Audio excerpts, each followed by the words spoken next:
Y aún hasta el día de hoy, cuando se lee a Moisés, el velo está puesto sobre el corazón de ellos. Pero cuando se conviertan al Señor, dice la palabra, el velo se quitará. Porque el Señor es el Espíritu. Y donde está el Espíritu del Señor, allí hay libertad. Por tanto, nosotros todos, mirando a cara descubierta como en un espejo la gloria del Señor, somos transformados de gloria en gloria en la misma imagen como por el Espíritu del Señor. El Dios que nos cambia, porque Él es el que nos cambia a nosotros. Amén. Amén. Hoy en día, hermanos, el tema de creer en Dios se ha convertido en parte de esta generación. Y yo creo que por muchas generaciones atrás, muchas personas dan por sentado conocer a Dios. Yo era uno de ellos. Antes de conocer a Cristo, yo me rehusaba a asistir a la iglesia los domingos porque yo pensaba que yo ya conocía a Dios. Que yo no necesitaba buscar de Dios porque yo ya lo conocía. A mí me lo habían enseñado mis padres. Yo sé que Dios existe y con eso me basta. Y esa es la realidad y la condición de muchas personas allá afuera que por causa de creer que hay un Dios, dan por sentado que ya lo conocen y por lo tanto terminan concluyendo que no necesitan buscar de Él a través de un culto, a través de un acercamiento más íntimo, más profundo. Amén. Y solamente lo conocen a través de un asentamiento mental que, como tú y yo lo sabemos perfectamente, no produce cambios. Porque el Dios que nosotros, al cual hemos sido llamados a conocer, es un Dios de cambios. Amén. No es un Dios de religión. No es un Dios que quiere habitar solamente aquí, sino que quiere habitar aquí, en el corazón de los hombres. Porque Dios quiere cambiarnos. Él es un Dios de cambios. Diga conmigo, Él es un Dios de cambios. Él es un Dios de cambios. ¿Ok? No porque Él cambia, sino porque Él nos quiere cambiar a nosotros. Amén. Amén.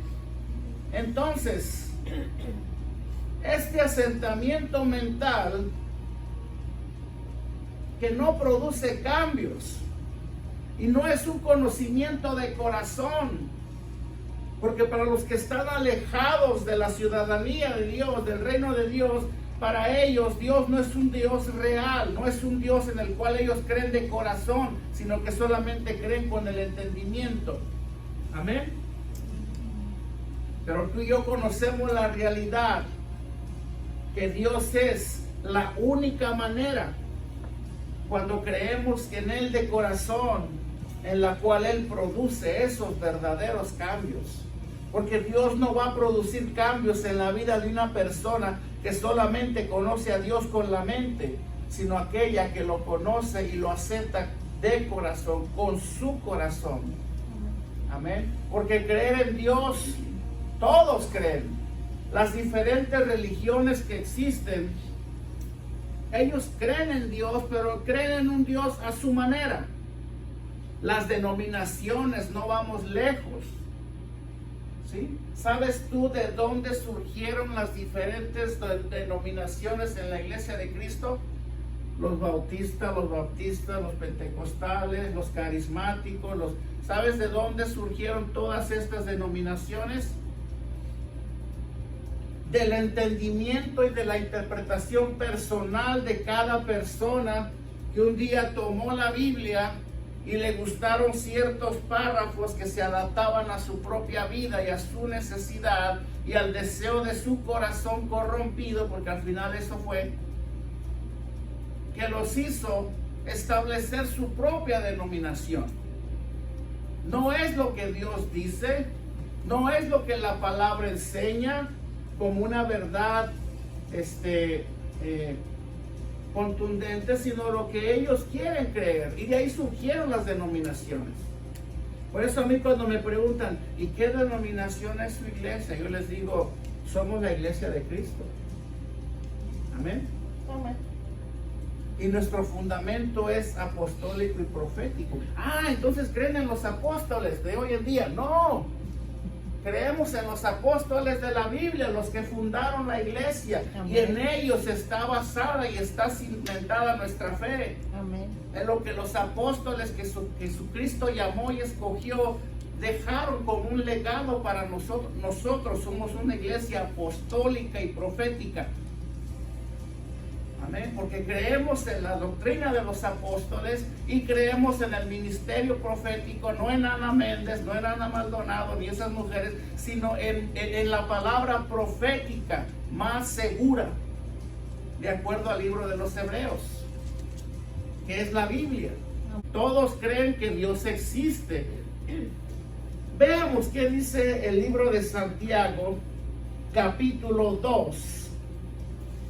Si vamos todos a Santiago capítulo 2, veamos qué nos dice al respecto. 2:19 dice la palabra del Señor. Tú crees que Dios es uno, bien haces. También los demonios creen y tiemblan. ¿Okay? Ahora, el tema del Dios que cambia, el cual hemos preparado para hoy, fue extraído de esta porción del libro de Segunda de Corintios.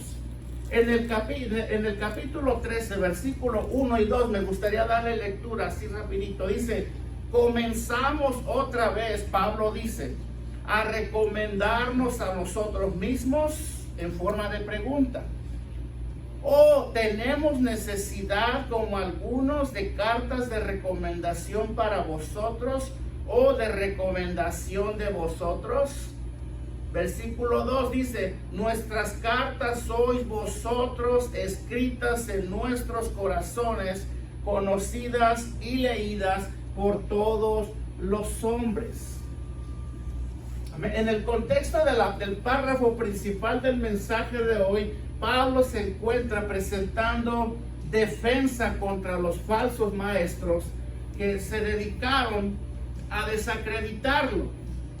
Se dedicaban, una vez que Pablo llegaba, enseñaba, afirmaba la iglesia, dejaba instrucciones en la iglesia para moverse de ahí a otra ciudad, a hacer la misma labor, porque Pablo era un apóstol de Jesucristo. Entonces los falsos aprovechaban la ausencia de Pablo y entraban a la iglesia a querer voltear todo al revés, acusando a Pablo de muchas cosas. Lo acusaron de que él era un aprovechado, lo acusaban de que Pablo era un orgulloso, lo acusaron de que Pablo no tenía documentos legales para enseñar la palabra, porque antiguamente en la iglesia del primer siglo era muy común que a cualquier ministro de Dios se le pedía una cierta documentación, ¿verdad?, que lo hacía elegible para poder enseñar en el ministerio, para poder enseñar en la sinagoga, lo cual creemos yo que hasta cierto punto es válido. Es que era como una carta de referencia. Pero estos hombres se dedicaban a decir que Pablo no cumplía los requerimientos para ser un ministro, que Pablo era un falso apóstol, que Pablo se aprovechaba de la ignorancia y de la bondad de los corintios. Por lo tanto, ellos querían desacreditarlo, para ellos ponerse ahí, ¿verdad?, y imponer y enseñar sus herejías. Esa era la función del apóstol Pablo. Qué curioso, ¿no?, que él se iba y cuando regresaba, a los mismos que él había enseñado ya no le conocían, ¿sí? Ya lo veían con cierto desdén, ya lo veían con cierta desconfianza, ya no se entregaban a él como antes, ya no manifestaban esa gratitud, ese amor por Pablo, por ser el mensajero de Dios que les había llevado la bendición del evangelio a su ciudad, y que por causa de sus enseñanzas sus vidas iban cambiando. Entonces Pablo dice de una manera irónica, ¿qué dice?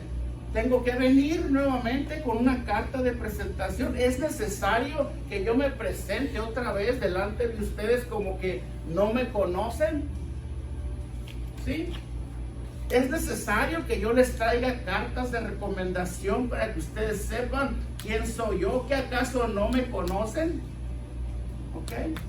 Les digo una cosa, Pablo les dice, sus vidas, las vidas transformadas de ustedes, de cada uno de ustedes, por causa de las enseñanzas que les he traído de parte del Dios verdadero, son mi mejor carta de presentación.